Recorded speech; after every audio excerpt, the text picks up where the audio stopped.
4 અને 5. ઓકે, यहाँ અને यहाँ આ સ્પેસમાં અને આ સ્પેસમાં ફરીથી જોઈએ 1 2 3 4 અને આ 5th વાળું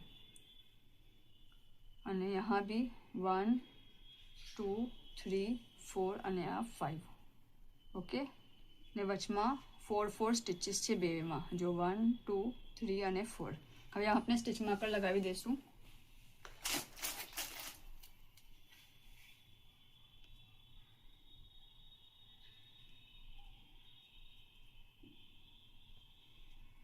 બેવે સાઈડ પર સ્ટિચ માર્કર લગાવી દઈશું.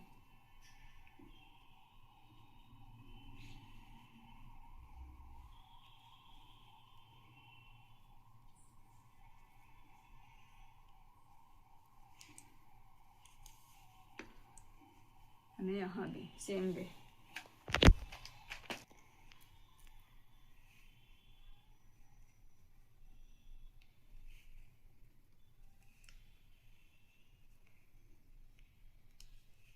સો આપની માર્કિંગ થઈ ગઈ.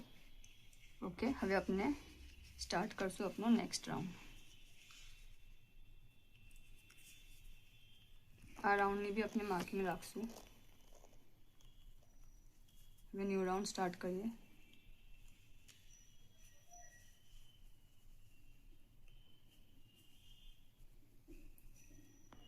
સેમ વે કન્ટિન્યુ કરશું.